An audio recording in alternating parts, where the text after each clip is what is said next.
t'ai vu en photo sur ton profil avec Jürgen Klopp. Je sais pas, Jürgen Klopp. Ouais. Et Est-ce que c'est la rupture qui t'a fait le plus mal dans ton histoire du foot? je vais répondre différemment, j'aurais jamais dû partir. Oh, beaucoup se sont demandé si c'était un show de votre part ou si c'était vraiment sincère. Puis j'arrive vers lui et là, je peux pas me retenir, je lui mets une gifle monumentale. Qu'est-ce qu'elle a fait pour que tu deviennes cet homme-là? Les gens qui connaissent pas l'Afrique, ils peuvent pas connaître la vraie raison de la serviette. C'est lunaire, c'est encore une fois cette anecdote. Qu'est-ce qui s'est passé, Hervé? Ah, c'est quelqu'un de spécial, Yaya Touré. Salut tout le monde, c'est Colin pour un nouvel épisode de l'Interview. Aujourd'hui, je suis avec un monsieur qui a marqué mon amour du foot. C'est Hervé Renard, mon amour du foot, mais pas que, parce que son influence, elle s'étend à bien plus loin que les limites d'un terrain de football. Alors, on va justement en parler tous ensemble dans cet épisode que je tiens à cœur d'aller, pour lequel je tiens à cœur d'aller jusqu'au bout et de traiter énormément de sujets. Alors, je vais pas traîner très longtemps sur l'introduction. Regardez juste à quelle occasion je reçois Hervé. C'est à l'occasion de la sortie de son livre que j'ai pu manger en, je crois, 1 jour et demi, tellement il est captivant, très facile à lire. Je sais que pour la majorité d'entre vous, vous préférez les vidéos, mais je vous assure que ça vaut le détour. Hervé Renard, moi, le foot, l'Afrique, secret de coach, énormément d'anecdotes. Je vous mets le lien en description pour vous le fournir. Il est en plus très abordable, alors ne vous privez pas, les amis, vous le regretterez pas. Bonjour Hervé, merci d'être avec moi, comment ça va? Bonjour Colin, bonjour à tous et à toutes. Pardon. Tout va bien? Ben, super, oui. Content d'être à vous et de pouvoir donner quelques explications au sujet de ce livre. Ouais, alors au départ, de toute façon, je vous avoue que je rêvais de vous recevoir dans l'émission pour vous parler de votre carrière, mais le livre est un parfait fil rouge pour le faire parce qu'il reprend quasiment tout, je dis bien quasiment tout. Et il y a plein de sujets qui vous tiennent à cœur, mais on va démarrer par l'actualité si vous le voulez bien. Vous êtes engagé avec l'Arabie Saoudite. La projection, c'est le mondial. Comment est-ce que vous vous sentez? Quels sont les objectifs pour vous? Ben, quand on est qualifié, on se sent bien. On sait encore qu'il y aura des barrages au mois de mars pour certaines équipes, notamment européennes, africaines et d'autres continents. Donc, on est satisfait de s'être qualifié, même si ça a été après des playoffs. Et puis maintenant, ben, je serais tenté de dire que le plus dur va commencer avec l'Espagne, l'Uruguay et le Cap-Vert dans notre groupe. Mais ben, il va falloir se préparer le mieux possible. Et puis après, l'objectif, ça serait de rejoindre le deuxième tour, ce qu'on n'avait pas réussi à faire en 2022. Et j'espère que cette fois-ci, on réussira. Vous n'avez pas du tout changé votre préparation par rapport à ce que vous aviez fait lors du mondial au Qatar. Vous êtes resté sur la même ligne de conduite. Non, il y a des petits paramètres qui diffèrent. Si on veut, pour ceux qui s'intéressent un peu au championnat saoudien, de par quelques noms clinquants dans ce championnat, les étrangers ont augmenté. De 6, on est passé à 8 étrangers par équipe, et en Champions League asiatique, on est passé de 4 à 10 étrangers. Donc c'est pas bon pour les équipes nationales, mais bon, comme ça plaît pas toujours quand je le dis, mais on est obligé de le mentionner. Des joueurs avec un peu moins de temps de jeu, des joueurs qui se perdent parfois en signant dans des grands clubs saoudiens parce qu'ils n'ont pas leur place ou très peu de temps de jeu. Donc voilà, donc c'est pas bénéfique pour l'équipe nationale, mais il faut faire avec. Je comprends les obstacles. Ça fait partie des nombreux obstacles que vous avez mentionnés dans le livre, notamment, mais vous avez aussi parlé d'autres obstacles qu'il y a eu dans votre carrière sur votre parcours en Afrique. Je veux vous parler rapidement de l'actualité africaine parce on sort de la CAN 2025 avec le Sénégal pour vainqueur dans des conditions. Alors, je tiens à dire le plus important d'abord, les conditions d'organisation, que ce soit infrastructure, que ce soit le jeu qu'on a pu voir. J'ai particulièrement apprécié cette CAN. Je trouve que le Maroc a fait un très gros travail de préparation. Il y a eu évidemment des couacs, mais je tenais à le dire. Vous, je sais que le Maroc vous tient une place très particulière dans votre cœur. Vous l'avez perçu comment, cette CAN de l'extérieur? Bah, j'ai déjà vécu cette Coupe d'Afrique des Nations de la même manière que vous, que toi, c'est-à-dire avec beaucoup de passion, avec beaucoup beaucoup d'admiration pour la qualité des stages. J'ai eu la chance de faire le match d'ouverture à Rabat, dans un stade dans lequel j'avais joué, mais dans son ancienne version. Alors, je peux te dire que la nouvelle version, elle est exceptionnelle, elle est magnifique. Voilà, après, ayant une femme sénégalaise, le soir de la finale, c'était chacun de son côté. Moi, j'avais choisi le Maroc, j'ai pas peur de le dire. C'était qui allait chambrer l'autre. Et puis, malheureusement, il y a eu ce petit déroulé, donc quelque part, ça met un point noir sur cette Coupe d'Afrique qui a été superbe. J'espère qu'on ne retiendra pas que ça. Quand on aime l'Afrique, on n'a surtout pas envie de retenir que ça, mais c'est pas une bonne image que l'Afrique a donnée. Et il faut très vite y remédier. Alors la CAN, vous la connaissez, vous avez été sélectionneur vous-même, donc vous savez ce que c'est un petit peu en gros d'être sélectionneur dans un contexte un peu tendu. Alors je vais vous demander juste de me dire votre réaction, si vous arrivez à vous projeter dans un tel contexte avec les joueurs sénégalais qui ont quitté le terrain. À la place du sélectionneur sénégalais, qu'est-ce que vous... Quelle projection vous avez d'une réaction, si c'est possible d'en avoir une? Est-ce que vous seriez plus tourné vers un Sadio Mané, ou est-ce qu'au contraire vous reconnaissez un petit peu dans le fait d'être pris dans l'émotion et de demander à vos joueurs même de quitter le terrain comme ça a été fait? Quelle aurait été votre approche? Non, je pense pas qu'en tant qu'entraîneur, on puisse cautionner cette manière d'avoir fait pendant cette finale. On peut avoir toutes les circonstances atténuantes qu'on veut, les évoquer, les débattre, mais c'est pas une attitude à avoir. Sinon, nombre d'entre nous auraient demandé à son équipe de quitter le terrain. Donc voilà, ça a été fait. Est-ce que ça a été fait maladroitement? Je pense. L'équipe du Sénégal a rectifié le tir après quelques minutes.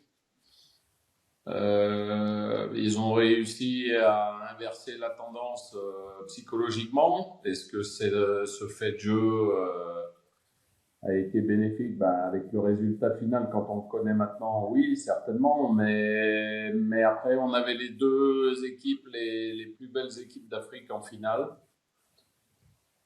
Deux équipes de grande qualité, même au niveau mondial. Donc voilà, c'est ce qu'il faut retenir. Les sanctions sont tombées, on est pour, on est contre, elles sont clémentes, elles sont pas assez sévères, elles sont trop importantes. Ça, c'est pas mon fait de commenter ça. L'actualité, il y a des décideurs pour le faire, mais voilà, il faut plus qu'on voie ça. Et pour qu'on ne voie plus ça dans une compétition, il faut s'en rappeler. Et puis, même si c'est difficile d'accepter la sentence. L'histoire est riche d'enseignements, que ça nous reste en tête. Alors, vous démarrez votre livre, parce que ça y est, on va mettre les pieds dedans. Merci pour votre opinion sur l'actualité. Vous démarrez votre livre sur... Alors, il y a évidemment un passage très émouvant sur votre maman, mais que je me garde pour un petit peu plus tard, si vous le voulez bien. Le premier sujet foot que vous mentionnez, c'est notamment votre discours qui est devenu viral sur les réseaux sociaux avec l'Arabie Saoudite. Alors évidemment, nous Français et passionnés de football, on vous connaissait avant cette vidéo, mais votre notoriété, elle a basculé. Vous revenez avec détails sur ce passage dans le livre. J'aimerais justement les partager, ces détails, avec les gens qui vont nous regarder. Est-ce qu'il y a un semblant de préméditation? Est-ce qu'il y a un semblant de préparation vis-à-vis de tout ce qui a pu être autour, le fait que ce soit filmé, le fait que ce soit partagé sur les réseaux sociaux? Beaucoup se sont demandé si c'était un show de votre part ou si c'était vraiment sincère. Est-ce que, moi j'ai lu le livre, j'ai la réponse, mais est-ce que vous pouvez la donner face caméra? Déjà, je voudrais remettre les choses dans leur contexte. Ça fera peut-être partie de tes questions, mais pourquoi ce livre? Parce que moi, j'étais pas spécialement pour depuis quelques années, mais j'ai un ami d'enfance qui s'appelle Édouard Jay et avec qui j'ai été élevé à Aix-les-Bains, en Savoie. On a joué ensemble, on avait 12 ans, 13 ans, 14 ans avant que je parte à la SCAN à 15 ans. Et c'est lui qui a insisté pour faire un livre. Je lui ai dit, textuellement, je lui ai dit, mais je suis pas mort, Édouard. Parce que j'ai toujours l'impression qu'on fait des livres mémorium sur les personnes qui s'en vont. Ouais. Pas toujours, mais quelquefois. Donc, Et je lui ai dit, j'ai pas terminé ma carrière. Donc il m'a dit, mais c'est pas grave, on en fera un deuxième, mais laisse-moi cette chance de pouvoir le faire. Il y a tellement de choses à raconter. Voilà, je lui ai donné entière liberté. Les deux seuls récits que j'ai écrits, c'est celui de ma maman et celui de Claude et Eva Leroy, parce que c'est deux récits qui me tenaient à cœur et j'avais besoin de les écrire moi-même. Il a gardé cette authenticité. Après le reste, j'ai narré, j'ai expliqué, j'ai refait les étapes, même s'il en connaissait énormément, puisque ça fait plus de 40 ans qu'on est amis. Donc voilà, pour bien retracer les contours du livre. Et puis le discours de l'Arabie Saoudite, oui, c'est vrai qu'aujourd'hui, l'aspect médiatique a pris une grande part dans le football, mais il n'y avait rien de prémédité. Déjà, la première chose, c'est que quand un service communication d'une équipe nationale, je parle d'une équipe nationale parce que c'est le cas, passe une vidéo d'endroit et d'intimité et il demande l'autorisation. Donc l'autorisation, on la donne pas. Et dans ce cas de figure, l'autorisation, elle n'a jamais été demandée. Certainement dû à l'euphorie après le match et puis certainement aussi parce que même si j'aurais pas dit oui, ça a été bénéfique pour tout le monde. Il faut pas se le cacher. Il faut aussi être franc avec soi-même. Et voilà, donc il y avait rien de prémédité parce que quand on rentre pendant une mi-temps, on a 7-8 minutes, pas plus. Le temps de regagner les vestiaires, 2 minutes pour laisser les joueurs revenir au calme. On a 6-7 minutes, je dirais, pour agir, pour parler, pour essayer de sensibiliser. Et donc, quand je rentre dans ce vestiaire et que je vois tout le monde la tête baissée alors qu'on est qu'aux premières 45 minutes d'une Coupe du Monde, je me dis, on a mis 3 ans pour se qualifier, il y a eu le Covid au milieu. J'ai pas trop supporté cette image et là, mon côté un peu gagneur a pris le dessus et puis après, c'est parti comme c'est parti, mais il n'y avait rien de prémédité du tout. C'est important de le dire. C'est important de le dire avec les réseaux sociaux. Parfois, on crée au complot assez facilement. Merci de le souligner. Vous dites, je vais corriger parce que je vous tutoie, enfin, je vous vois depuis le début. Alors je vous ai demandé qu'on se tutoie. C'est le respect qui parle. Je suis vraiment désolé. Tu dis dans le livre que tu n'aimes pas te voir comme ça. Qu'est-ce que ça veut dire? Pourtant, c'est un moment qui est très inspirant, qui est très fort, qui est très émouvant. Pourquoi est-ce que tu dis que tu n'aimes pas te voir comme ça? Parce que j'aime pas me voir en photo, j'aime pas me regarder, j'aime pas, je vais pas lire le livre maintenant, même si j'en connais certains passages, parce que il y a certainement une forme de pudeur. Et de nos jours, mais depuis pas mal de temps, mais encore plus accentué maintenant, chacun il va de son commentaire, il y a les pour, il y a les contre, mais ça fait des débats qui n'en finissent plus. Et voilà, bon, faut être soi-même, mais moi, j'ai pas de, je vais le dire, je gère pas mes réseaux sociaux, j'ai pas de réseaux sociaux sur mes téléphones, je laisse une personne le faire, il y a une communication qui est simple. Parce que je trouve qu'aujourd'hui, chacun est capable de se mettre derrière un écran et puis d'allumer qui il a envie d'allumer et pour moi, c'est négatif. Voilà, on n'est plus dans la communication proprement parlée. Parfois, il y a des gens qui jettent je sais pas, leur haine sur des sujets dont ils connaissent même certainement pas exactement la teneur. Donc, C'est vrai. C'est vrai. bon, ça me dépasse, mais je suis de l'ancienne génération, donc faut vivre avec son temps, c'est sûr, mais je préfère rester en dehors de tout ça et puis voilà. Après, je vais pas dire que ça me fait pas plaisir qu'on ne parle pas de moi, qu'on me reconnaisse pas, parce que ça fait toujours, comme j'ai l'habitude d'employer cette expression, ça fait toujours du bien à son ego quand on Ouais. est un peu aimé quelque part. C'est mieux que de recevoir des pierres quand on se balade dans la rue, C'est vrai.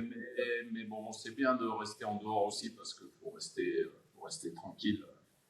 Il y a des stars planétaires. Moi, je suis un gars qui, à force de travail, à force d'abnégation, à essayer de pousser les portes pour aller le plus loin possible. Voilà, on aime ou on n'aime pas, mais j'essaye de rester moi-même. Ce qui est fou, c'est que tu dis que tu n'aimes pas ça, que tu n'aimes pas la notoriété. Tu expliques que tu n'aimes pas être vu, être reconnu. Et pourtant, au sortir de cette vidéo, ta notoriété, elle prend un fois 100 ou un fois 1000, si je puis dire. Tu as réussi à le gérer ou justement, vu ta personnalité, ça a été compliqué, ça? Non, ça a été un moment euphorique. Donc, aujourd'hui, les tout petits, ceux qui ont 4, 5, 6 ans, 7 ans, 8 ans, ils ont souvent vu, puisqu'il y a eu Captain of the World sur Netflix, donc ça, il y a ce passage, donc ils n'ont pas vu le match, hein. Ils étaient trop petits, mais ils ont vu une vidéo et ils pensent aujourd'hui peut-être que je suis quelqu'un qui est un faiseur de miracles, mais je suis pas un faiseur de miracles. Déjà, j'ai jamais gagné la Coupe du Monde. Pas encore. Pas encore. Il faudrait peut-être que j'aille au deuxième tour déjà avant de me prendre pour ceux qui sont dans Captain of the World, tous les autres là qui ont une notoriété bien plus importante. Donc voilà. Mais après, je dirais tant mieux.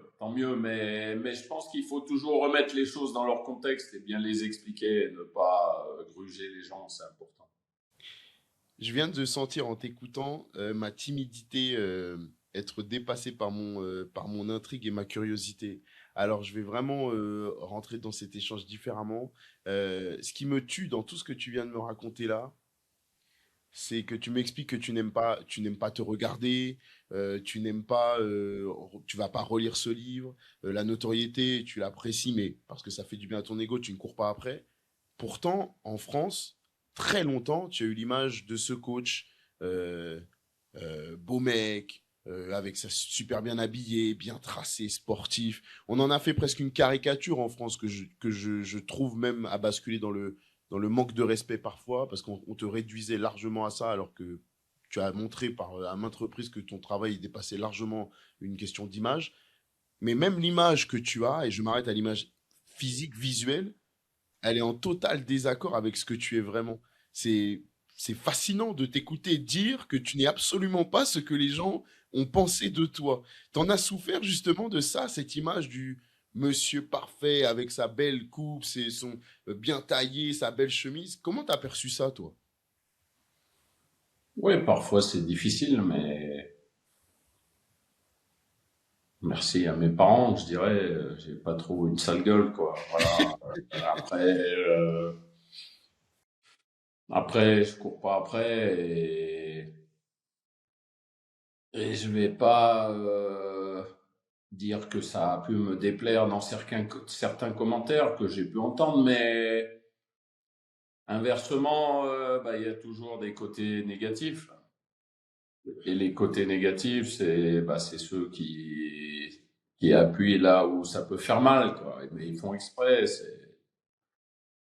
Chez les êtres humains, il y a toujours une petite part d'irritation, parfois, sans spécialement connaître, mais on dégage une image, donc il faut peut-être la modifier de par des interviews comme celle-ci et juste expliquer, peut-être en lisant le livre, parce que quand on lit le livre, ma carrière, je vois pas pourquoi je me prendrais pour un autre. Déjà, oui, j'ai fait des belles choses, mais je fais pas partie du. Je t'ai vu en photo sur ton profil avec Jürgen Klopp. Je suis pas Jürgen Klopp, moi. Ouais. Voilà, j'ai pas gagné de Champions League, j'ai pas gagné de Coupe du Monde, j'ai gagné des Coupes d'Afrique, c'est bien. J'en ai fait 7 consécutivement, c'est exceptionnel. Là, ça sera peut-être la troisième Coupe du Monde, plus une Coupe du Monde féminine, des Jeux Olympiques avec les féminines. Mais j'essaye d'avancer, mais à ma manière. Et puis le reste, maintenant, j'essaye même plus de le maîtriser parce que je suis un peu plus âgé, je suis un peu plus mature. Et mes jeunes, oui, c'est parfois ça m'a dérangé un peu, mais c'est comme ça, on va refaire l'histoire. L'Arabie Saoudite, où tu vis maintenant, on est d'accord, tu passes 80% de ton année 80% là-bas? du temps. Ouais, d'accord. On a vu sur les derniers temps beaucoup de l'image de l'Arabie Saoudite être modifiée dans le monde du football à vitesse grand V. C'était au départ un extraterrestre effrayant pour le football européen et les dinosaures qui y vivent.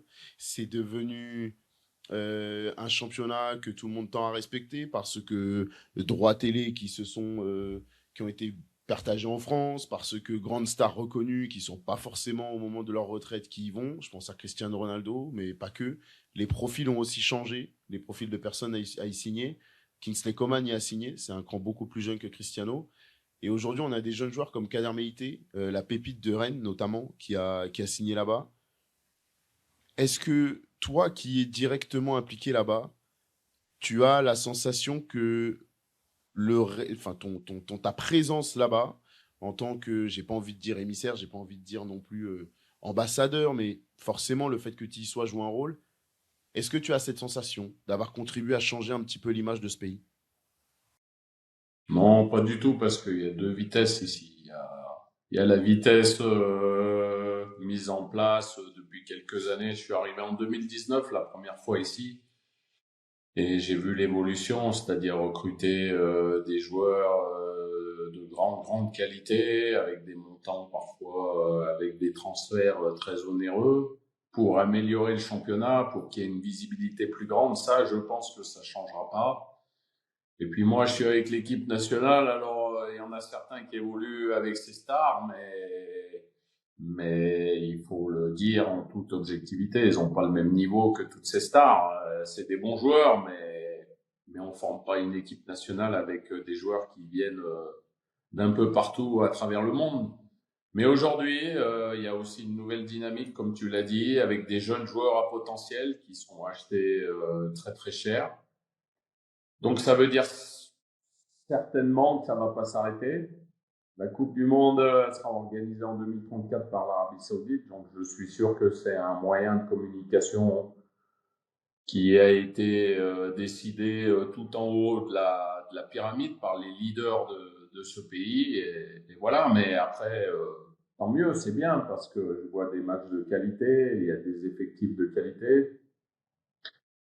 Il y a aussi des entraîneurs, il y a des joueurs, mais il y a aussi des entraîneurs avec de grands palmarès. Il y a Simone Inzaghi qui entraîne à Hilal, qui a fait quand même la finale de la Champions League contre le Paris Saint-Germain l'année dernière.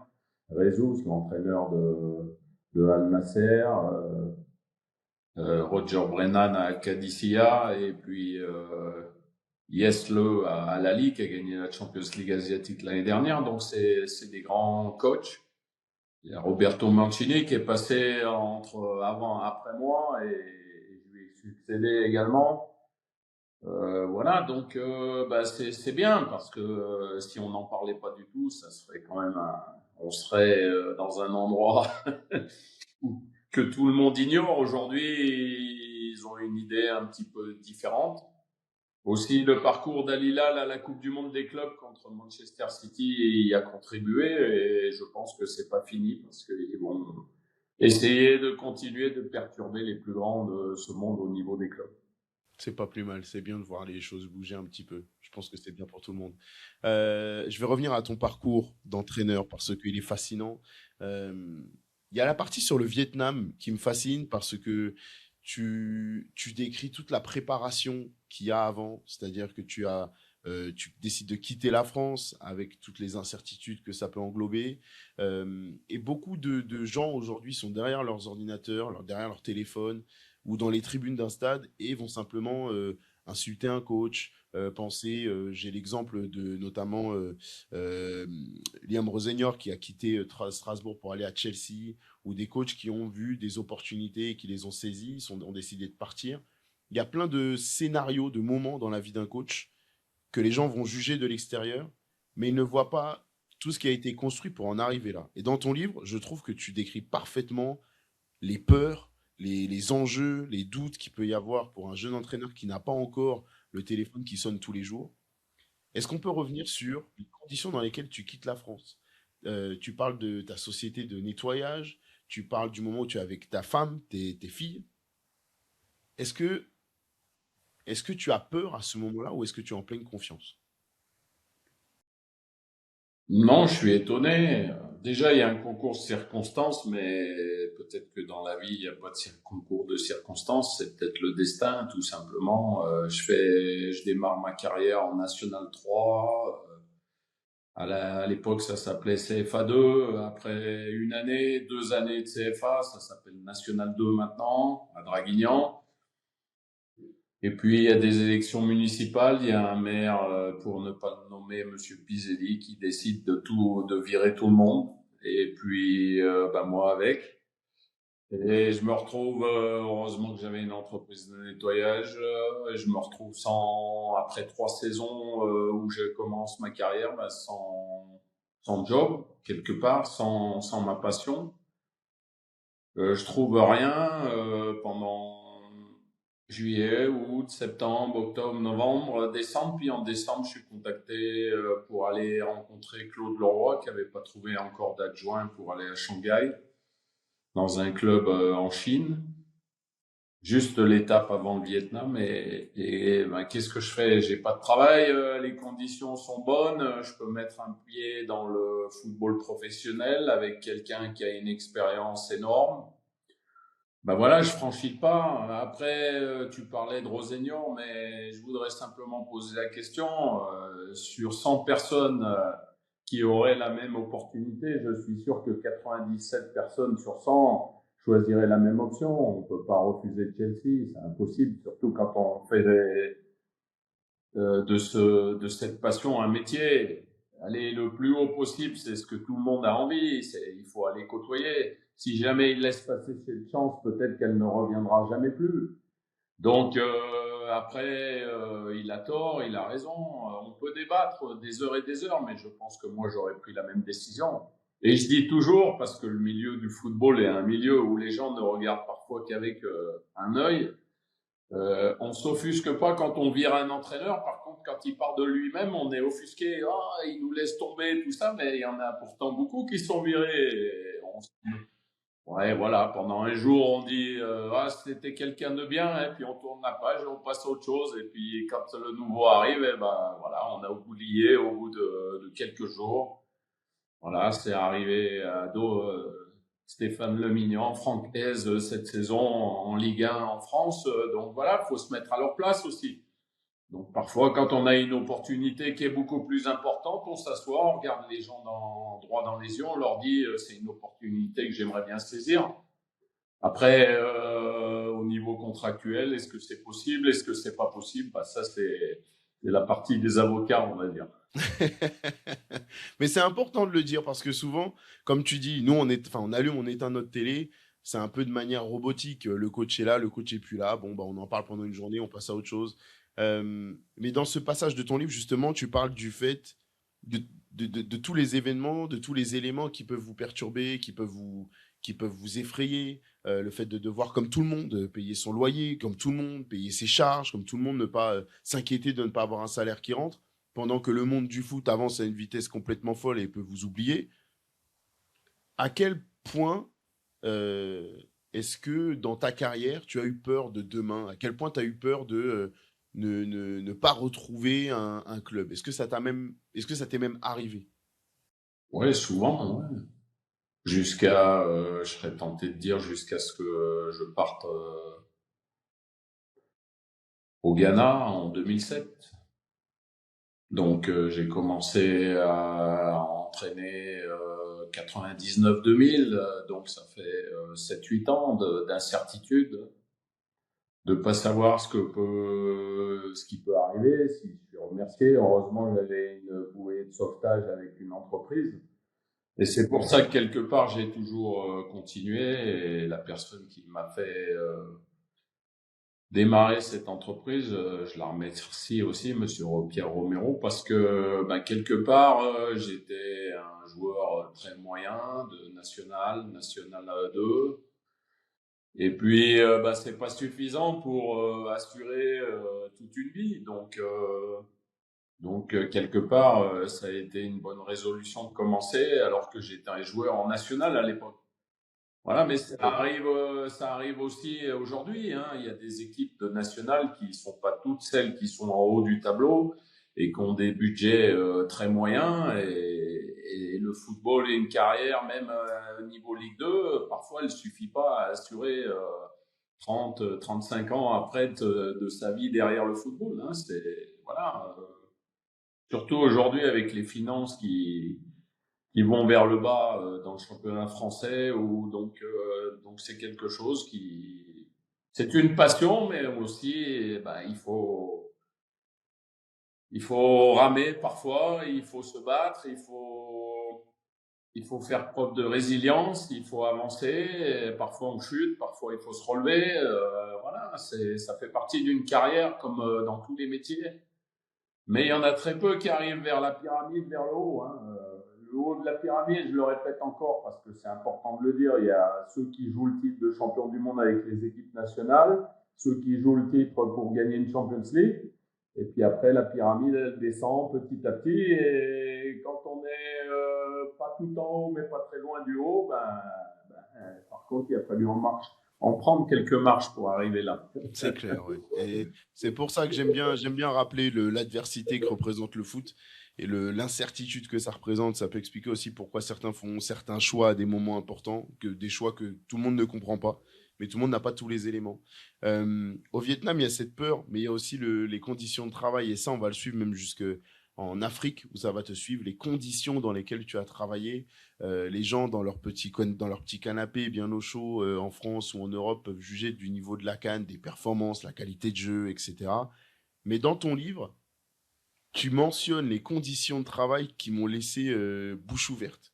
Je prends pour exemple le Vietnam, où tu dois arpenter plusieurs régions en cherchant des terrains qui soient en mesure de recevoir un entraînement de football, le fait de mettre vous-même en état des espaces pour qu'ils soient tolérables pour un entraînement de football, jusqu'à tondre la pelouse, enfin, c'est lunaire pour nous qui regardons des matchs tous les week-ends de penser qu'il y a du football qui se joue comme ça.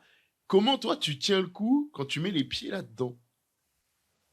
Bon, alors, au Vietnam, le terrain, ça allait à peu près, sauf que quand je suis arrivé dans ce club, j'avais 11 semaines de préparation, j'en ai fait 7 et je dormais dans un stade. Je rentrais chez moi que le week-end et la famille était à 80 kilomètres de Nam Diem et la famille était à Hanoï, donc ça a été difficile. Et j'ai fait 7 semaines parce que, bon, pour diverses raisons, il faudra le lire, j'ai demandé à partir. Et puis en Afrique, c'est surtout au début. En Zambie, ça n'a pas toujours été. C'est fascinant la Zambie, ce que tu racontes dessus, c'est fou. Mais c'était surtout avec l'équipe locale, parce que quand on partait avec l'équipe A, entre guillemets, bon, ça allait un peu mieux, les budgets étaient prévus et encore. Mais ça a été formateur. Il y a des fois, je l'explique, avec l'équipe locale, on faisait un stage, on arrivait le lundi matin, le terrain il était fermé parce qu'on louait des terrains. La fédération louait des terrains c'était souvent des banques qui avaient des terrains là à Lusaka, et parfois le terrain était fermé et on nous disait, nous on arrivait avec toute l'équipe, ils ont pas payé. Donc, il fallait prendre le téléphone et puis il fallait téléphoner, essayer de faire bouger les choses le temps que, voilà. On a mis des filets aussi parce qu'il n'y avait pas de filets. Sinon, s'ils laissent les filets, il y en a qui les dérobent, qui les volent, voilà. Et puis un jour, lors d'une détection pour des plus jeunes, là, c'était des garçons de 16, 17 ans, on est arrivé dans une région où le terrain avait été coupé à la machette. Je raconte pas des bêtises, hein, et il était coupé. Et ça, je pense que c'est la plus belle image que j'ai en Afrique.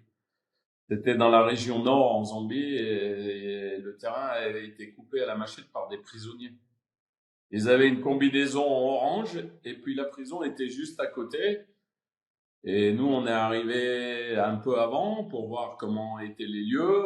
Bon, il y avait une ligne de touche sur le côté, il y avait des termites, donc elle était un peu là. Mais je raconte pas de bêtises, hein. Je te crois. Mais par contre, on voit arriver des joueurs qui sont sur un terrain qui a seulement le nom de terrain, et puis des joueurs qui ont faim, quoi. Des joueurs africains qui ont envie d'être sélectionnés, qui ont envie d'y arriver, parce que c'est un rêve pour eux. Donc, quelque part, on fait abstraction de tout le reste après, et puis ce qu'on regarde, c'est leur qualité et leur chaleur humaine, parce que l'Afrique, Ce qu'il y a de plus beau en Afrique, c'est la chaleur humaine des gens. Voilà, c'est quelque chose qui est peut-être difficilement explicable, mais elle est réelle. Tu parles du fait que les joueurs, parfois, avaient besoin de laver leur tenue eux-mêmes, pardon, à la laverie, dans les douches. Et Non, tout que, le temps, pardon, je te coupe, mais en Zambie, j'ai toujours vu les joueurs laver leurs propres équipements après un entraînement eux-mêmes. Bon, déjà, le temps le permet. oui, il fait chaud. Il suffisait, comme nous, si on est en stage 10 jours avec l'équipe nationale, il suffit qu'il y ait dans le jardin quelque chose pour étendre le linge et en 2 heures, c'est sec. Donc, mais il y avait peut-être pas assez de moyens pour laver les équipements, tout ça. Donc, chacun gardait son équipement, le lavait. Et moi, j'ai pris cette habitude aussi un petit peu.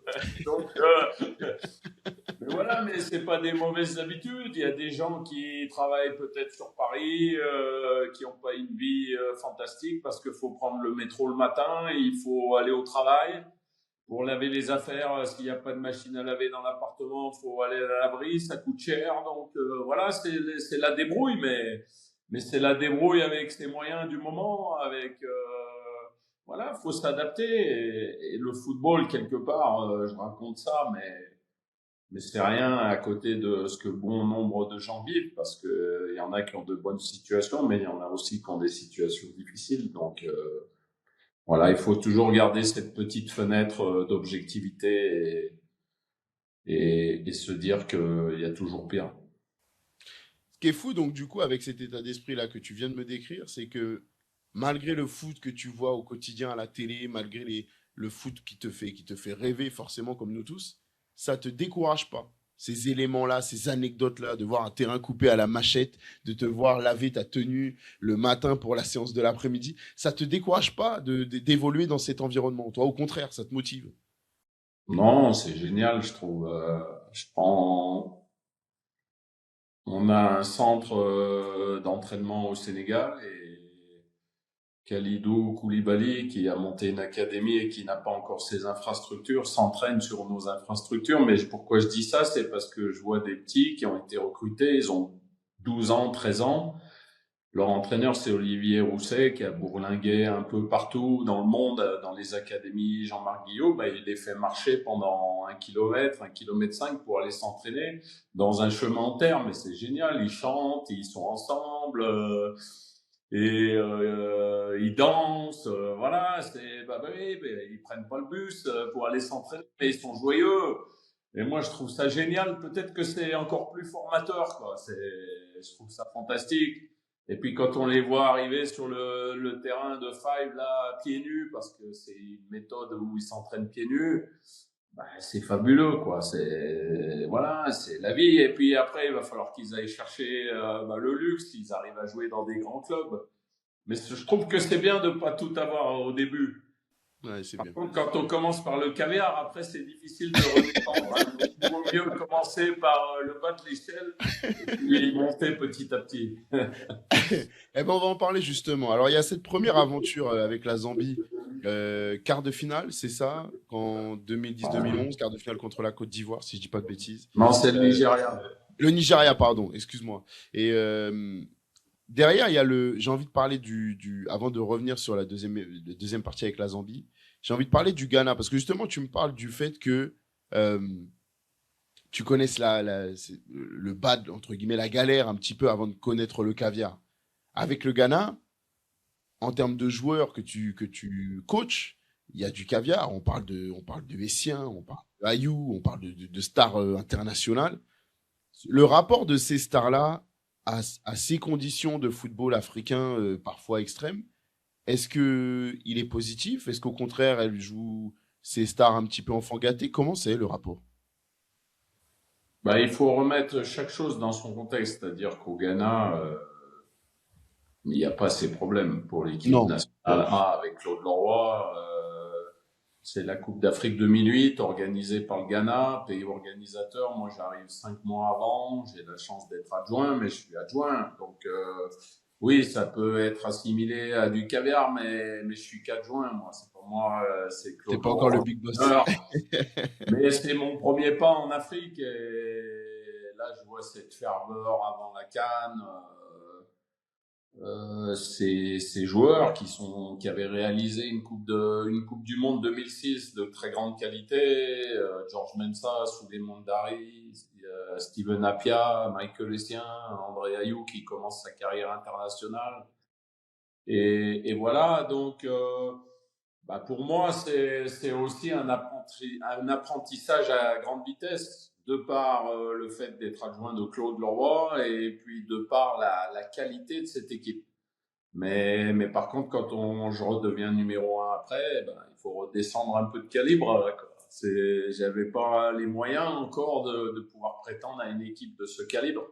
Et je pense que, comme l'avait conseillé Claude Leroy, la Zambie, ça a été un parfait détonateur pour moi. Parce que oui, il y avait des conditions qui n'étaient pas optimales, mais il y avait de bonnes conditions pour travailler correctement, de façon avec humilité, pour aller chercher quelque chose. Et puis, quand on arrive à faire ce qu'on a fait avec mon adjoint Patrice Baumel, c'est l'apothéose, mais il n'y a pas toujours eu des moments où on arrivait sur un caviar. Mais c'est bien, c'est super, c'est formateur. Je trouve que les anecdotes sont effectivement magiques. Elles sont magiques. Effectivement, tu m'as corrigé, c'est vrai. Élimination contre le Nigeria, c'est la petite finale qui est contre la Côte d'Ivoire, autant pour moi. Au Là, but, hein, Nigeria, Dobi Mikel, Kanou qui jouait à Arsenal à l'époque, Vincent Enyama qui nous sort 2 pénaltys grand pendant la gardien. séance de tir au but, que j'ai eu la chance après d'avoir à Lille. Vincent Enyama qui est quelqu'un de fabuleux en tant qu'homme déjà, et puis en tant que joueur. Donc voilà, c'est toutes ces anecdotes qui font une carrière, et puis on rencontre des gens, on communique pas toujours avec eux, mais c'est fabuleux, c'est enrichissant. Très enrichissant. En tout cas, ça l'a été de lire le livre parce que je t'avoue que j'aurais jamais soupçonné la moitié des anecdotes qui sont soulignées dedans. Il y a le premier passage avec la Zambie, il y a ton retour finalement après. Quel est le gros changement que tu remarques, toi, dans ce groupe qui te connaît donc toujours aussi bien? Il y a eu peu de changements entre-temps. Est-ce que tu vois une évolution notable entre ton premier et ton deuxième passage? Non, je vois une certaine continuité. Lorsque je pars, c'est Dario Bonetti qui prend l'équipe en main et qui réussit à qualifier, il faut le préciser, l'équipe pour cette Coupe d'Afrique. Et puis on estime, la fédération a estimé, son président Kaloucha Bouela, que pour avoir de meilleurs résultats, il avait peut-être pas optimisé le potentiel qui était là, à tort ou à raison. Donc il est remercié et moi j'arrive. Donc j'ai déjà l'équipe qualifiée et j'arrive 3 mois avant la CAN. Mais j'ai l'impression d'avoir les mêmes joueurs qui peut-être sont contents de notre retour, et ça apporte une certaine adrénaline, comme parfois le changement d'entraîneur apporte. Et comme la proximité de la CAN est là, peut-être que tous ces éléments font que plus d'autres, dont vous lirez le livre, font que l'amalgame est parfait. Et puis j'ai toujours l'habitude de le dire, les étoiles sont toutes alignées ensemble, et c'est ce qui fait qu'il y a un succès au bout, pardon, mais c'est difficile de tout expliquer en football également. Il y a aussi des paramètres qui font que parfois ça marche de façon exceptionnelle, et puis on peut faire les mêmes choses de la même manière avec les mêmes hommes, et puis ça peut ne plus fonctionner. C'est comme ça. C'est aussi toute la beauté du football. Dans les conditions de cette CAN, tu as parlé dans le livre des pluies euh, torrentielles qui peuvent s'abattre sur vous pour le match 2-2, le premier match d'ouverture. Il y a aussi le fait que vous dormiez dans des conditions surréalistes. Alors on va s'arrêter aussi là-dessus, mais on est resté dans des conditions que m'avait aussi décrit Islam Slimani quand il est venu dans l'émission. Il m'avait dit la CAN, c'est pas, faut pas que les gens pensent que la CAN, c'est la CAN qu'on a vue au Maroc. C'est une très belle vitrine de la CAN. Ils ont vécu une belle CAN, mais que la réalité de ce foot, c'est aussi une préparation qui est pas aussi lisse que ce qu'on peut avoir dans le football européen, avec des rebondissements comme là tu as déjà mentionné. Euh, Dans le livre, il est question de dormir dans des bungalows que vous partagez avec des ouvriers chinois. Alors, je suis obligé de m'arrêter sur cette anecdote encore, parce que Ouais, j'étais déjà choqué quand Islam Slimani m'a dit, oh, tu sais, nous, on dormait dans un hôtel qui était en travaux, c'était pas fini. Machin. Mais là, on n'est même pas dans le cadre d'un hôtel. C'est lunaire. C'est encore une fois cette anecdote. Qu'est-ce qui s'est passé, Hervé? non, parce qu'il y a une explication. C'était quoi Bon, cette explication? je vais faire vite. On arrive, on va dans l'hôtel qui est désigné par la CAF pour la Coupe d'Afrique des Nations 2012, organisée par la Guinée équatoriale et le Gabon. On arrive en Guinée équatoriale, on va dans un hôtel, il n'y a pas d'eau.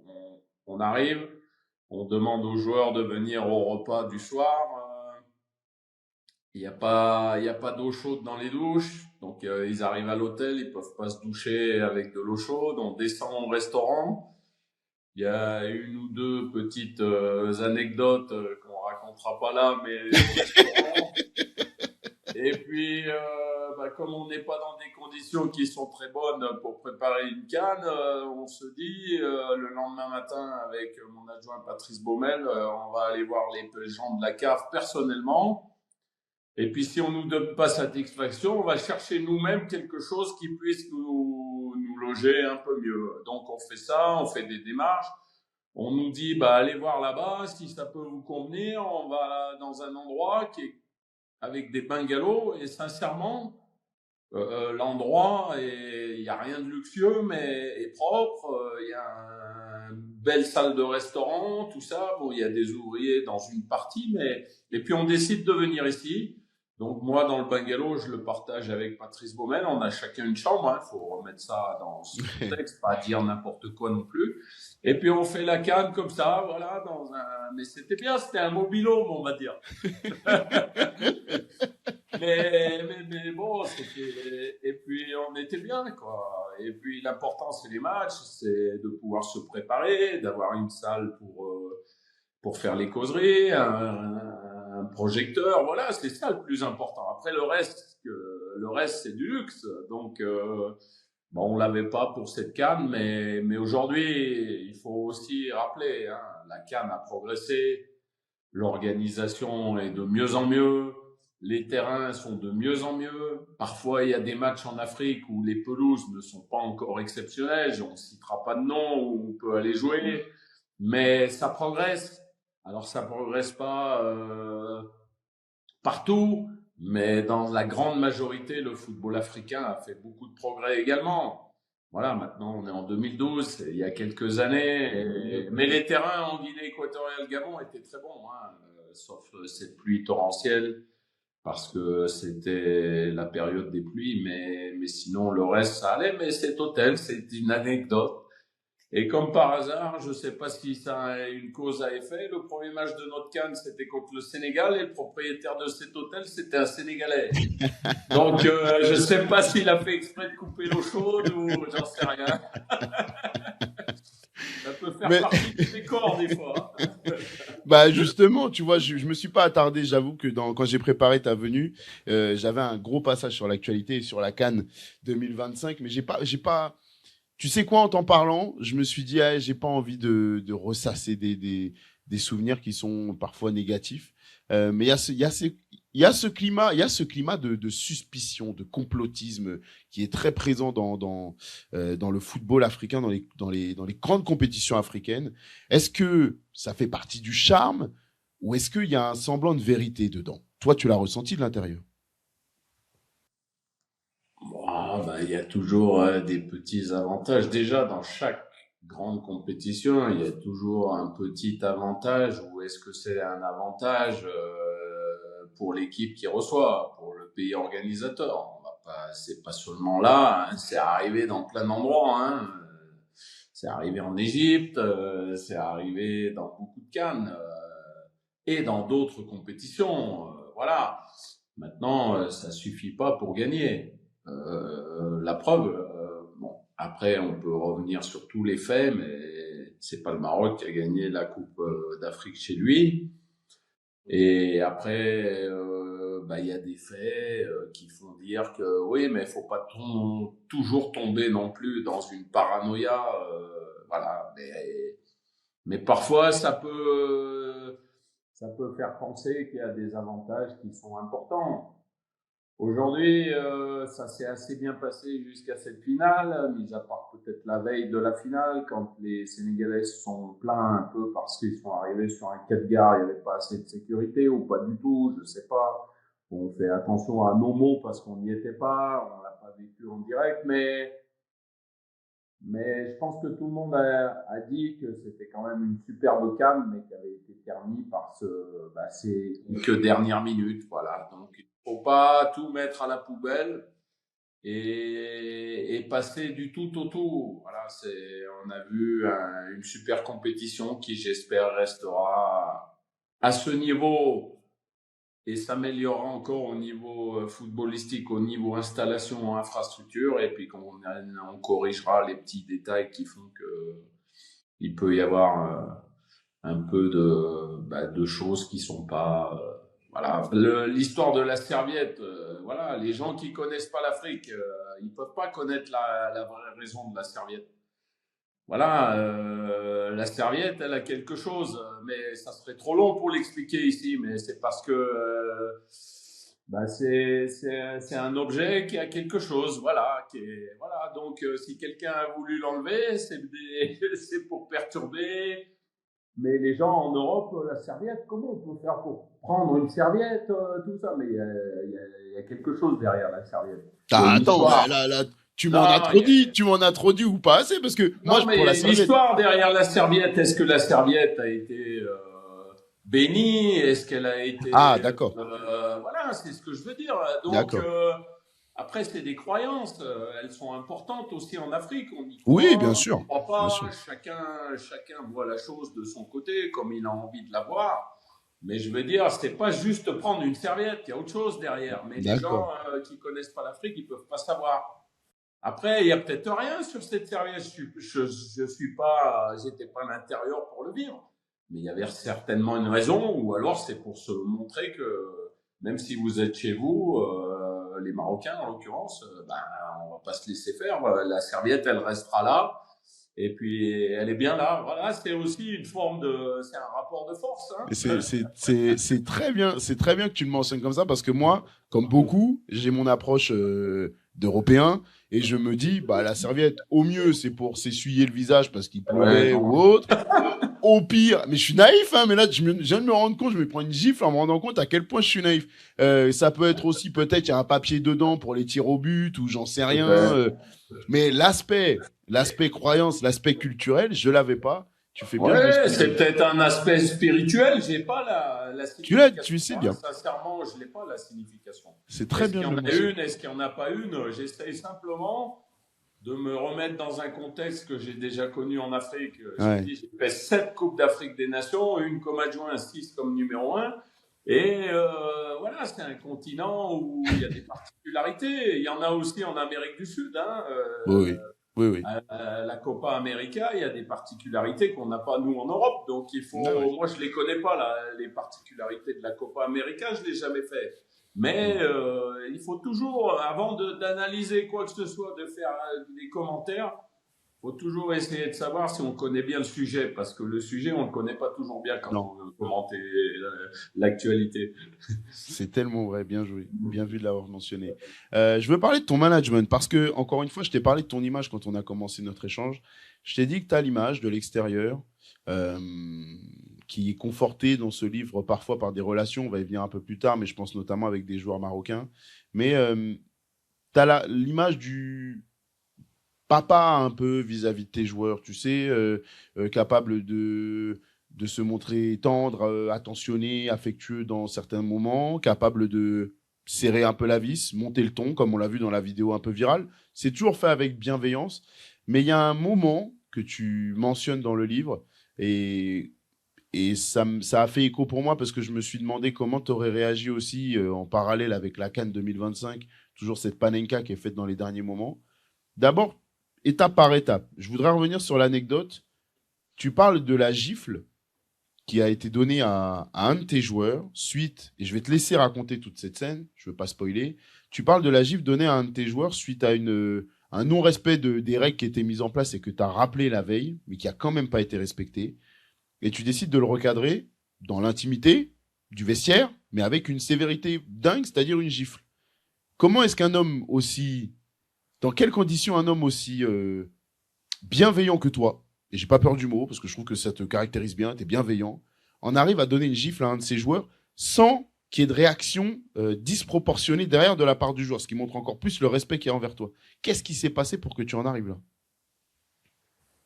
Déjà, déjà, il faut me croire. Je te crois. J'ai pas essayé de raconter une histoire pour faire bien dans le livre, pour faire un chapitre qui soit attractif ou autre. Ça s'est passé comme ça s'est passé. Je l'ai pas prémédité. Ça s'est passé comme ça. On se qualifie pour les quarts de finale de cette compétition. On doit changer de ville. Et il y a un jour de battement entre la qualification après le premier tour et pour jouer le quart de finale, avant de partir dans une autre ville pour jouer le quart de finale. Et la veille au soir du départ, c'est-à-dire on se qualifie le soir, il y a une journée qui se passe le soir, du jour d'après de la qualification pour les quarts de finale, il y a des joueurs qui sortent, il y a 3 joueurs qui sortent, dont un qui avait plus 10 kilos ou 12 kilos avant 2-3 mois avant la CAN, qui faisait partie des joueurs qu'on avait un peu perdus par rapport au premier passage. Je rappelle, c'est un deuxième passage. Et on se dit, ben, il faut le remettre à niveau. Essayer de le remettre à niveau. Il fait beaucoup d'efforts. On a fait un stage en Inde avec Patrice Baumet. Il dit il faut qu'il aille courir le matin, en plus peut-être de l'entraînement de la journée ou des 2 autres entraînements de la journée. Il faut qu'il perde du poids. Nous, on va avec lui le matin. Ceux qui veulent venir du staff, ils peuvent venir également. Il est 7 heures du matin sur la place. Il y a pire, mais voilà, il fait beaucoup d'efforts pour arriver à son poids de forme à la CAN. Et là, dans mon esprit, qui, comme tu l'as dit, est un esprit paternaliste, j'entends qu'il fait partie des 3 qui sont sortis la veille, alors que j'avais bien dit qu'il ne fallait pas sortir. Voilà. Dont celui que j'ai viré pendant la CAN, Clifford Moulenga, et on a fini avec une sélection de 22 joueurs et non pas 23 joueurs comme on l'a commencé. Voilà, ça c'est la même anecdote parce que ça, il fait partie des 3 du même groupe. Je me rappelle plus si je sais le nom du 3e, pourquoi il a été épargné, j'en sais rien. Je me rappelle plus en toute objectivité. Ou alors est-ce qu'ils étaient que 2, mais lui fait partie. Et on change de ville. On arrive dans un endroit où c'est un petit aéroport avec un tapis roulant pour prendre nos bagages. On n'est que nous. Je laisse sortir tout le monde. Je lui dis, toi, tu restes là contre le mur. Et puis j'arrive vers lui et là, je peux pas me retenir. Je lui mets une gifle monumentale. Et c'est la vérité, le gars, il fait 1m92, c'est un défenseur central, il s'appelle Ichani Mondi. Si quelqu'un un jour est capable de l'interviewer, vous verrez que je raconte pas un détail avec des bêtises, c'est que ça s'est passé comme ça, il n'a pas réagi et je lui ai dit maintenant tu te prépares pour le quart de finale. Je lui ai rien dit d'autre, ça s'est passé comme ça, mais est-ce que je pourrais le faire aujourd'hui, est-ce que je le ferai aujourd'hui, peut-être pas. Ça s'est passé comme ça, je l'ai raconté comme ça s'est passé, et puis il y a une belle histoire à la fin, mais ça fait partie des anecdotes qui sont incroyables, mais que j'ai vécues. Voilà, après, parfois j'ai un peu la passion qui me déborde, mais je me suis calmé un peu avec le temps, quoique. Elle est folle cette anecdote sur plusieurs points. La première, c'est déjà le dévouement que tu mets au fait de le remettre en forme. Tu dis effectivement qu'il a entre 10 et 12 kilos de trop et que vous arrivez à lui faire perdre 10 kilos en 6 semaines. Et c'est quand même. Ouais, c'est 3 mois, allez, on va dire en 10 mois, en 10 semaines, allez. Allez, en 10 semaines. C'est une grosse performance parce que quand tu me dis dans quel contexte c'est fait, avec les joueurs du staff, dont toi, enfin les membres du staff dont toi qui l'a accompagné, c'est quand même beau. Tu aurais pu tout simplement décider qu'il ne faisait pas partie du groupe. Et derrière, tu lui mets la gifle et il ne répond pas. C'est à la fois preuve d'autorité impressionnante, mais aussi de respect de la part de ton groupe. Parce qu'à ce moment-là, comme tu le dis, 1m92, avec tout le respect que j'ai pour toi, je pense qu'il peut te croquer en, en quelques minutes seulement. Et pourtant, il ne moufte pas, quoi. Alors, c'est fou cette relation que tu construis avec tes joueurs. C'était la caractéristique des joueurs zambiens. Mais il n'y en a pas beaucoup des joueurs et des équipes comme j'ai eu en Zambie, avec un taux d'acceptation, un taux de confiance, une relation qui a été certainement au-delà du football, et puis vivre une aventure. Je crois que c'est un joueur zambien qui a dit, ou certains ont dit, il y croyait beaucoup plus que nous, on y croyait. Voilà, mais je sentais aussi qu'ils adhéraient à tout. Et quand on a l'adhésion de tous ces joueurs, qu'on peut demander quoi qu'on veuille, et qu'on voit qu'ils essayent de donner le maximum avec un état d'esprit irréprochable, quand il se passe un petit bémol comme ça frustre. Et là, j'ai été frustré et surtout désolé pour lui parce qu'il a fait tellement d'efforts. Donc, mais quelque part, je m'attendais à ce qu'il réagisse pas contre moi parce qu'il sait que c'est pour son bien. Je lui ai dit maintenant, prépare-toi pour le quart de finale. Je lui ai rien dit d'autre. On n'a pas échangé d'autres paroles. On n'a rien dit. Il savait pourquoi j'étais en face de lui. Il a su que j'avais appris qu'il faisait partie du rodéo du soir dans une boîte de nuit à 100 mètres de l'hôtel. Ils auraient pu choisir autre part, mais j'allais dire, vulgairement, ces cons-là, ils sont allés juste à côté de notre hôtel.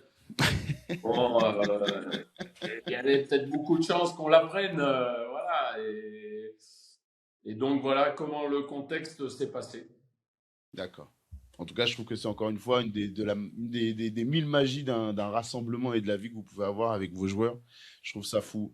Rapidement, ce deuxième passage en Zambie te permet de connaître un sacre mémorable qui soit par rapport à l'histoire, par rapport à l'histoire qu'on vient d'énumérer ensemble, que ce soit par rapport à l'histoire du foot africain et par rapport à l'adversité que vous avez rencontrée, que vous avez dû traverser. Tu dis une phrase dans le livre, après avoir parlé de celui avec la Côte d'Ivoire, où tu dis ne me demandez pas de comparer ou d'en choisir un, parce qu'ils n'ont rien à voir l'un avec l'autre. C'est vraiment ce que tu ressens? T'es incapable d'en mettre émotionnellement un au-dessus de l'autre, alors que celui-ci est ton tout premier en tant que numéro un et qu'il y a une adversité dingue? La Zambie, c'est une petite équipe, donc si on est obligé d'en mettre un sur la première marche, oui, je choisirais la Zambie. S'il faut faire un choix, mais j'ai pas trop envie de faire un choix. C'est parce que c'est quelque chose de fabuleux. C'est gagner une Coupe d'Afrique dans un pays africain. Je le dis dans le livre, le plus beau jour, c'est le jour d'après la victoire. C'est celui quand on parade dans le pays avec des milliers de supporters dans les rues où le bus essaye de se frayer un chemin. C'est quelque chose d'ahurissant comme ont vécu l'équipe de France, bien sûr, sur les Champs-Élysées. Mais là, c'est sur 15-17 kilomètres entre l'aéroport et Lusaka Centre. Et puis, c'est à peu près le même nombre de kilomètres entre l'aéroport d'Abidjan pour aller où on doit se rendre au palais de Monsieur Ouattara, le président de la République. Donc, c'est incroyable. C'est quelque chose qu'il faut vivre pour le ressentir. On a l'impression qu'on est sur une autre planète. Voilà. Donc c'est difficile de dissocier les deux, mais comment le destin a pu me donner ces 2 jours de chance, voilà, c'est certainement une bonne étoile. C'est du travail, c'est de l'abnégation, c'est d'être tombé sur les bonnes personnes au bon moment. Il y a plein de choses. Mais la chose qui est sûre, c'est que c'est pas seulement dû à moi. Hein. Le football, c'est un sport collectif. Il y a le staff, il y a celui qui prend les décisions, il y a le président qui vous aide, qui vous accompagne. Et tout cet amalgame fait que parfois on arrive à faire des choses exceptionnelles. Tu n'as de cesse de répéter que tu n'es pas tout seul dans cette aventure. C'est une vérité, c'est vrai. Mais tu n'as de cesse de répéter que tu n'es pas tout seul. Il y a une belle preuve d'humilité derrière tout ça. La CAN 2015 avec la Côte d'Ivoire, elle est différente. Et j'ai été ému par l'anecdote avec Kolo Touré. Kolo Touré, frère de Yaya, joueur passé par Manchester City, Liverpool, une sommité dans le football international, africain, tout ce que vous voulez. Euh, et t'as 8 le ans à Arsenal avec Arsène Wenger. Arsenal. J'ai du mal à citer Arsenal en bon fan de Tottenham, j'essaye de pas les citer dans mes interviews. Alors, tu passes un appel à Kolo Touré après ta prise de fonction et tu lui expliques que tu vas pas le garder, que tu veux tourner la page, laisser place à la nouvelle génération. Comment tu le vis cet appel? C'est 6 mois avant la CAN. Ouais. Comment tu vis cet appel-là, toi? Appeler une légende du groupe pour lui expliquer qu'il ne sera pas. Tu lui laisses plus la place. Bah, je fais preuve de franchise. Donc je l'appelle. Je vais pas envoyer un texto. Je vais pas lui faire passer un message par une tierce personne. J'aime bien affronter les situations, même quand elles sont difficiles. Je l'appelle et je lui dis qu'il fait pas partie de mes plans parce que j'arrive et que j'ai envie de renouveler un peu. L'histoire voudra que je fais machine arrière 5 mois après, 4 mois après. Et c'est la première sélection, c'est en septembre. Et en décembre, 3 mois après, je change d'avis. Donc, il y a que les idiots qui changent pas d'avis.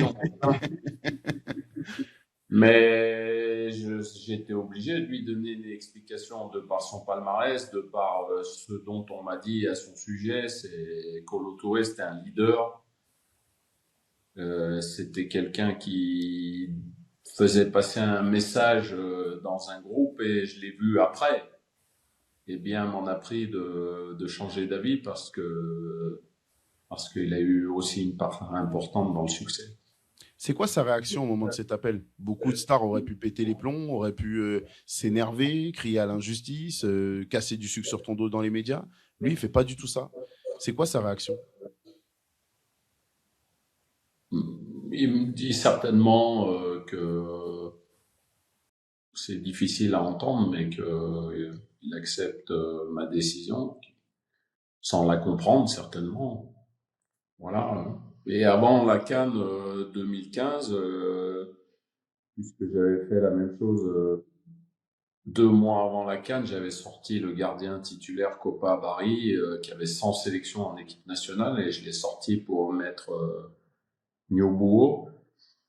Ben, avant la CAN, j'ai appelé Kopa Barry et je lui ai dit tu seras numéro 2 pour cette CAN, est-ce que tu préfères venir ou ne pas venir? Parce que je me mets à la place du joueur. Quand on a 100 sélections, s'asseoir sur un banc, c'est soit on accepte la situation, c'est difficile, on ravale sa rancœur, sa haine envers l'entraîneur qui a pris cette décision et on s'assoit. Et lui m'a répondu textuellement le plus important pour moi, c'est l'équipe nationale.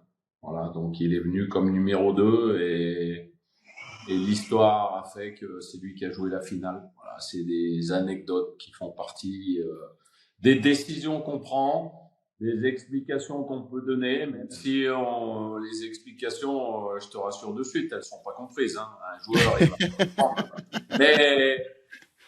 Mais le fait de l'accepter, ça fait partie aussi du métier, même si le joueur n'est pas d'accord avec moi, même s'il pense que j'ai tort, mais voilà. Donc c'est bien d'expliquer quand même. C'est bien d'expliquer. On l'a vu avec des sélections, d'autres sélections, comme l'équipe de France. Est-ce qu'il est nécessaire d'appeler un joueur pour qu'il reste sur le banc, alors qu'on sait qu'il va peut-être mal le vivre et que ça va créer une atmosphère difficile dans le groupe? Voilà pourquoi les décisions, elles sont comme ça parfois. Mais les gens, ils connaissent pas tous les paramètres d'une sélection. Une sélection, c'est pas, aujourd'hui c'est 26, c'est pas les 26 meilleurs joueurs du pays. Hein. Une sélection, c'est le meilleur groupe de 26 pour aller décrocher quelque chose. On fait un petit clin d'œil à Didier Deschamps qui nous a expliqué ça très bien, mais que certains ont encore du mal à entendre. Barry Kopa, il fait quand même un peu mieux que simplement jouer la finale. Il devient le héros incroyable de cette finale en réalisant une séance de tir au but hors du commun. On l'a dit, elle est différente cette CAN parce que c'est un autre effectif, c'est d'autres conditions, d'autres adversités. Est-ce que diriger des stars, parce que là, tu as eu beaucoup de stars à diriger en même temps, est-ce que ça a été plus compliqué pour toi, plus éprouvant, que de diriger une sélection qui n'était pas du tout considérée comme un favori, comme la Zambie? J'ai retrouvé en Côte d'Ivoire ce que j'avais connu au Ghana, mais en tant qu'adjoint. Donc certainement que cette expérience, elle m'a servi aussi. Je vais pas être le même exactement avec l'équipe de Zambie et avec la Côte d'Ivoire. Voilà, ce qu'il faut remettre dans le contexte, c'est que la Côte d'Ivoire, avec sa génération dorée, on va dire, à l'époque, c'était la génération Drogba, hein, Kolo Touré, Yaya Touré, Kopa Barry, Serge Aurier, Eboué, bon, tous ceux qui jouaient là, Salomon Moncalou, Gervinho, bon, je Gervinho, ne ouais. passe, et Wilfried Bony, qui était la doublure Oh, de Drogba jusqu'à là, mais il reste sur 2 échecs en finale de la Coupe d'Afrique, notamment contre la Zambie, que j'avais entraîné en 2012. Donc, si tu veux, j'arrive en 2015, j'ai quand même une certaine,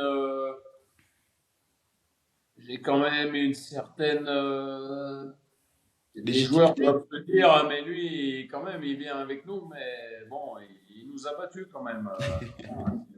C'est-à-dire que je suis pas considéré comme celui qui a jamais rien fait, quoi. Parce que ça, Ouais. c'est beau aussi. Quand vous avez Didier Deschamps ou Zinedine Zidane qui vont peut-être entraîner, ou après qui va entraîner l'équipe de France, les joueurs ont ce respect qui fait que le nom déjà porte. Voilà. Ouais. Donc là, j'arrive avec ce crédit en Côte d'Ivoire. Et après, il faut changer quelque chose qui puisse faire que ça va basculer, voilà, et ça bascule avec des anecdotes comme celle de Copa Barry qui sont pas décidées au début, mais je me rappelle avoir reçu dans ma chambre 3-4 jours avant la finale Copa Barry pour le féliciter son état d'esprit. Pourquoi je l'ai appelé à ce moment-là? Le staff a aussi joué son importance pour lui parler, pour essayer de le garder concerné, pour le garder concerné. Et ça, c'est pas moi qui l'ai fait, c'est l'entraîneur du gardien de but, Gilles Morisseau, mon adjoint, qui l'a fait. Aussi, garder tout le monde sur le qui-vive, c'est pas facile. Mais c'est le travail d'un staff également. Et puis ça a fonctionné. Voilà, mais après, ça a fonctionné parce que il y avait vraiment des joueurs exceptionnels. En demi-finale contre la République démocratique du Congo, Yaya Touré met une frappe, c'est exceptionnel. Voilà, c'est en quart de finale, Wilfried Bony met 2 buts de la tête. Bon, Berry a souvent le ballon. C'est la qualité des joueurs qui ont fait la différence aussi, quoi. Et puis après, il fallait amener ce petit truc pour aller chercher le Graal. La qualité des joueurs, tu l'as remarqué dans mes interviews, tu l'as remarqué aujourd'hui dans mes interviews, j'en parle rarement parce que le terrain, on le voit beaucoup. Ce qui m'intéresse notamment, c'est tout ce que tu abordes avec moi là, les choses qu'on ne voit pas, les choses qu'on ne suspecte pas. Euh, dans les choses qu'on a entendues, il y a la difficulté et entendu beaucoup parce qu'il y a le conflit avec Pep Guardiola, il y a la difficulté à potentiellement gérer une personnalité comme Yaya Touré. C'est un joueur que j'affectionne beaucoup sur un terrain de foot, un joueur qui, je trouve, représente beaucoup de l'Afrique par son envie de se battre, son envie de représenter sa nation, son envie de représenter son continent. J'ai pas encore eu la chance de le recevoir, et je sais que tu vas me dire que la gestion en club est différente de la gestion en sélection. Je te vois venir en grand. Parle-moi de ta relation avec lui. Est-ce que c'était compliqué? Est-ce que tu lui as laissé une marge de manœuvre plus importante qu'à d'autres ou pas du tout? Comment c'était? Oui, on ne considère pas Yaya Touré comme tous les autres joueurs de la sélection, mais là, il y en avait d'autres quand même qui avaient une carte de visite importante. Après, ils se connaissaient bien. C'est une génération qui a perdu 2 finales Oui. ensemble. Voilà. Après, Yaya, c'est quelqu'un de spécial, Yaya Touré. Mais moi, je me suis bien entendu avec lui parce que j'ai fait des efforts et je pense que lui, il a fait des efforts. Mais quand on démarre la CAN 2015, les 2 premiers matchs, on fait 2 matchs nuls. Il était pas, je pense qu'il avait une petite gêne au niveau de sa cuisse. Et avant le 3e match, je lui ai dit, Yaya, c'est soit t'es à 100%, soit c'est plus possible. Voilà. À un moment donné, il faut dire les vérités, hein. Quelle que soit sa carrière, quel que soit son palmarès. Mais c'est important, la franchise. Et puis des fois, il faut leur dire la même chose, mais avec des mots un peu différents, quoi. Le problème de Yaya, je vais vous faire sourire, hein, je vais te faire sourire. Donc un jour, si tu le reçois, tu vas lui poser la question, tu lui diras, t'aurais bien aimé jouer défenseur central? C'est parce que Guardiola, il voulait le faire jouer défenseur central. Ouais, ouais. Et moi, j'ai une anecdote, c'est un match de préparation, dans une semaine. Hein. Je lui ai dit, tu vas jouer défenseur central. Oh là là, j'ai l'impression que c'était la fin du monde. Il boudait, il boudait. Il voulait pas jouer défenseur central. Dans son esprit, il pouvait pas jouer défenseur central. Il devait pas jouer défenseur central. C'est Yaya, quoi. Des fois, un peu. Ok, Voilà. d'accord. C'est important. Bah, ça m'aide à comprendre. Et le problème qu'il a eu avec Guardiola, c'est le même problème au Barça. Il a voulu faire jouer défenseur central et lui, il lui a dit non, il est hors de question que je joue défenseur central. Mais lui, il l'expliquera certainement mieux que moi. Je lui poserai la question, mais c'est un bon élément de réponse. Si jamais je l'ai dans l'émission. Le Maroc, c'est important d'en parler. Pourquoi? Parce que, alors évidemment, déjà, la relation est intense. Je me rappelle avoir lu des reproches envers toi pour avoir eu du mal à choisir ton camp entre le Maroc et l'équipe de France lors du mondial en 2022 au Qatar. Non, je l'avais choisi, mon camp.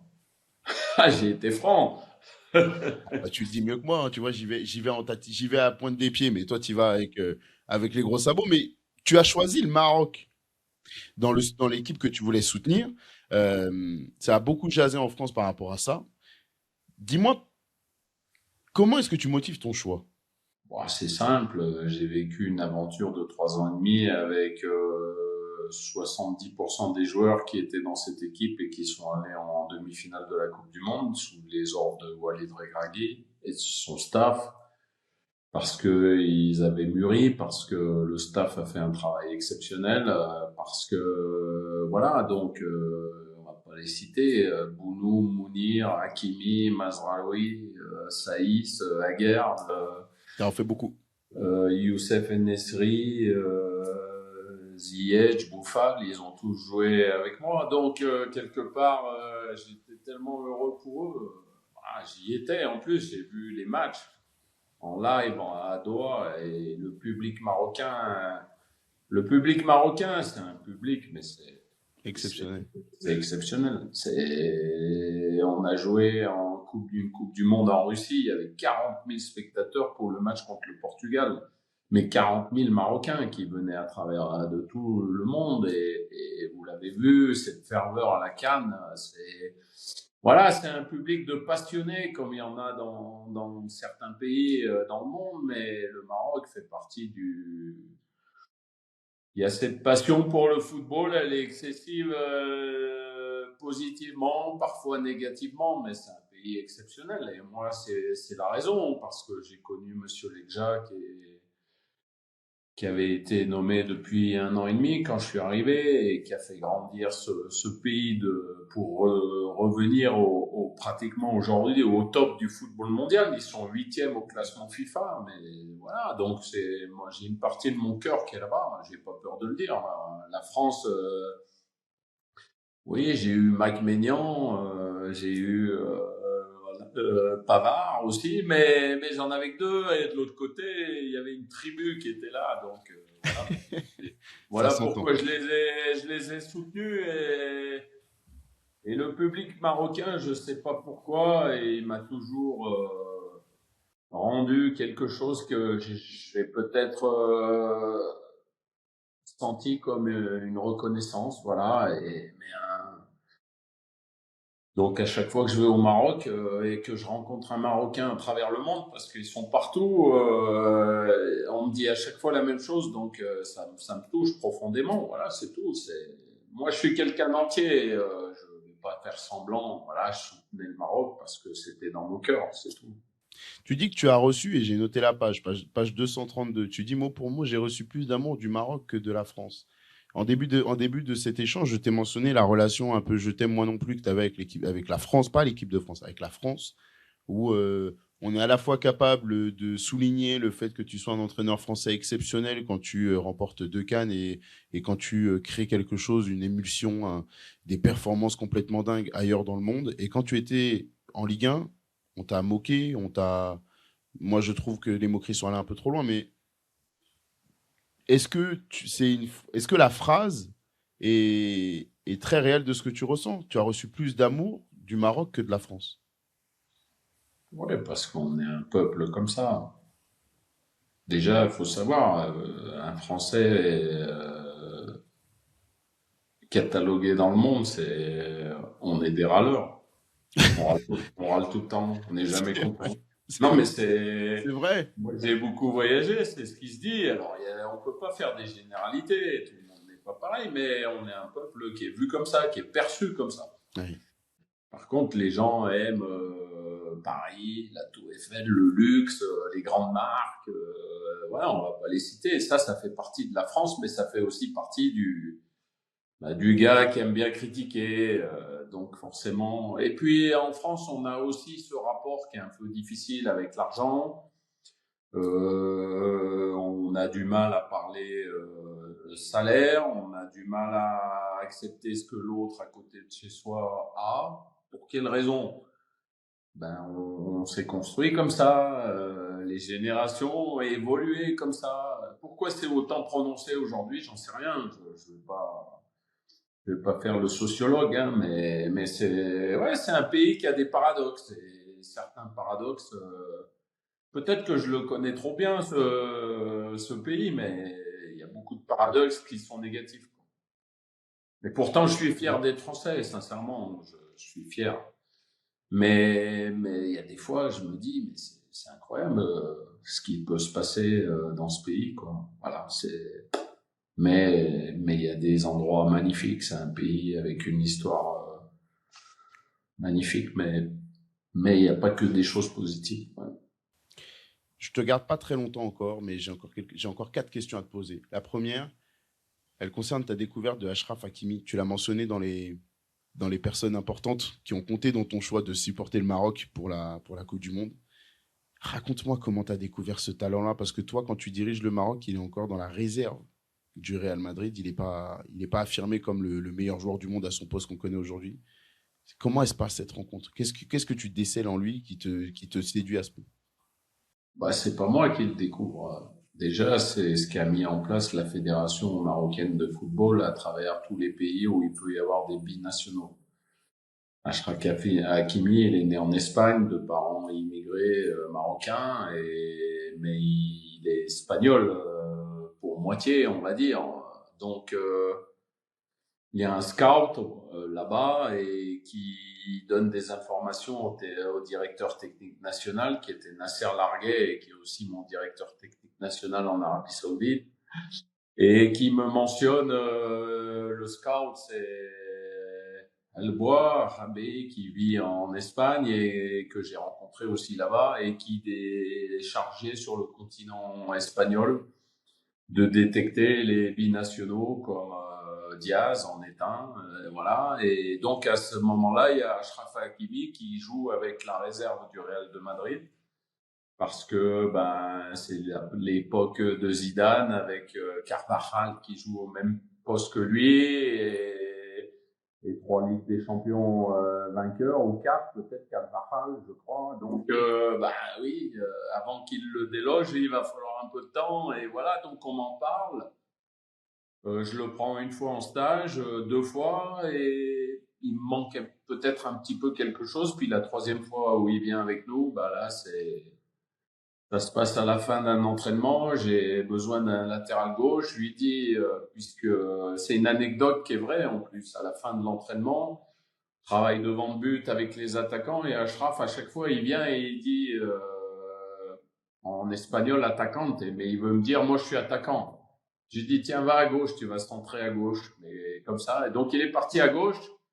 Et je me suis aperçu que les centres du pied gauche, ils étaient aussi bons que du côté droit. Donc, je me dis, pourquoi pas le lancer. Et donc, il fait son premier match. C'était un soir d'Aïd, c'était à Rabat, mais dans l'ancien stade, mais au même endroit. Et on joue le Mali. Et donc, il débute, c'est sa première titularisation. Il va marquer pour sa première titularisation et il va jouer latéral gauche tout le temps avec moi parce que j'avais Nabil Dirar qui était côté droit qui jouait à Monaco à l'époque et voilà donc Ça fait partie des choses de cette anecdote, mais ceux qui l'ont découvert, c'est pas moi. Moi, j'ai bénéficié du scout et de la toile d'araignée qu'a fait la Fédération marocaine de football partout en Europe pour détecter tous les talents qui peut-être un jour vont jouer pour l'équipe marocaine. C'est très bien de le souligner. Mehdi Benassia est lui aussi décrit comme étant des joueurs, des hommes importants de ton passage avec le Maroc. Il écrit d'ailleurs, et c'est retranscrit dans le livre, un message au moment de ton départ qui est très touchant, je trouve, sur la personne que tu es et le lien qui vous unit. Tu parles d'un moment pour la qualification au Mondial 2018 où il est blessé, il est pas censé être disponible, et tu lui dis que tu as besoin de lui sur ce match de qualification. Il est tellement blessé que même en faisant ses lacets, en laçant ses chaussures, tu vois qu'il souffre le martyre. Qu'est-ce qui se passe pour que tu décides de le mettre et pourquoi est-ce que votre lien il est si fort? Déjà, Mehdi, en tant que joueur et puis maintenant, c'était un leader. C'était une personne écoutée qui avait un charisme, qui a eu une expérience aussi l'Italie, la Juventus de Turin, la Roma, Udinese, le Bayern de Munich. Bon, rien que ces grands clubs, quand on les évoque, au Bayern de Munich, c'était avec Guardiola, donc c'était avec Rudy Garcia à la Roma, Ranieri, non, c'était Allegri, pardon, à la À la Juventus de Juve, oui. Turin. Donc voilà, c'est quelqu'un qui sait de quoi il parle, on va dire. Donc, quand on réussit à instaurer une relation de confiance et avec beaucoup de joueurs marocains, c'était la même chose. J'avais besoin de lui. J'avais besoin de lui. Et maintenant, s'il m'avait dit non, je peux vraiment pas, coach, mais certainement que j'ai essayé de le persuader parce que j'avais vraiment besoin de lui. Le Maroc avait besoin de lui, mais aussi le connaissant parce que c'est un passionné. Mehdi Benatia, c'est un passionné de football avant tout. On peut parler football avec lui pendant des heures et des heures. C'est vraiment quelqu'un qui, quand il parle football, vous le voyez aujourd'hui, il est dans un rôle différent, mais il y a des émotions. Alors aujourd'hui, il est exposé à un niveau où il y a ceux qui aiment, il y a ceux qui aiment pas, il y a ceux qui commentent négativement, positivement, mais ça fait partie. Plus on prend de l'ampleur, plus on a de gens pour et plus on a de gens détracteurs aussi. C'est comme ça fait partie du métier, c'est comme ça. Mais Mehdi, pour résumer, c'est un charisme. Et j'avais besoin de lui, ouais, il l'a fait. Et en plus, c'est lui qui marque le premier but sur coup de pied arrêté. Donc, En plus. merci à lui parce que peut-être que tous les joueurs ne l'auraient pas fait. Encore une fois, c'est le destin ou peut-être que tu as le nez fin, mais après la finale avec un gardien à changer qui rentre, c'est la force des choses. Là, encore une fois, Bendy Benatia, le destin te fait pas mal de clins d'œil. Quand j'entends ton amour pour le Maroc et l'intensité de la relation, est-ce que c'est la rupture qui t'a fait le plus mal dans ton histoire du foot en tant que sélectionneur, le fait que ça s'arrête? Est-ce que c'est la fin la plus douloureuse pour toi? Je vais répondre différemment, j'aurais jamais dû partir. Oh, J'avais un contrat jusqu'en 2022 au Maroc, je suis parti en 2019. est-ce Donc, que je tu me pense que disais dans ma réponse, tout est dit et j'en dirai pas plus. Voilà, j'aurais pas dû partir. Mais ça fait partie des erreurs qu'on peut faire dans une carrière. Et quand on voit la suite, c'est une erreur. le dernier sujet que je veux aborder avec toi, j'aime bien, enfin, j'apprécie parce que même quand tu me dis que tu ne répondras pas à la question, tu me donnes un élément de réponse. Donc merci de le faire encore une fois et de répondre à chaque fois avec transparence. Je voulais aborder ce sujet en toute fin d'échange avec toi parce que je voulais montrer et comprendre, je voulais montrer aux gens et comprendre moi-même la complexité de la personne que tu es. Que je dis complexité parce que toi, tu le vends beaucoup comme de la simplicité. Et c'est vrai que c'est plutôt simple à comprendre. Mais complexité parce qu'il y a plein de choses que tu as vécues, plein de rebondissements, plein de gestions d'événements complètement différentes, d'émotions. Et tu le fais toujours avec la même authenticité, la même transparence. Le sujet que je veux aborder avec toi à la fin, c'est celui de ta maman. Alors que paradoxalement, c'est la première page de ce livre qui met tout de suite dans les émotions. Tu la cites comme étant tu la cites comme étant le fer de lance de toute ton histoire, de ce que tu es, de ta façon de gérer les gens, d'approcher les gens, ton histoire d'amour avec l'Afrique. Qu'est-ce qu'elle a fait pour que tu deviennes cet homme-là? Bon, je dis simplement, elle m'a bien éduqué, quoi. Voilà, avec des valeurs, déjà d'origine polonaise, donc rigide, ce que je suis parfois, peut-être un peu trop, mais le respect, dire ce qu'on pense, parfois c'est bien, parfois c'est moins bien. Pour résumer, c'est soit noir, soit blanc, quoi. Il n'y a pas de juste milieu, quoi. Et puis ma mère, c'était...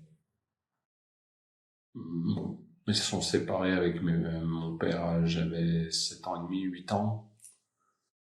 Et elle m'a élevé à bout de bras, sans jamais rien lâcher, sans jamais lâcher une seconde. Et je pense qu'elle m'a transmis ces choses-là. Elle a beaucoup travaillé, comme le font beaucoup de gens, pour leurs enfants.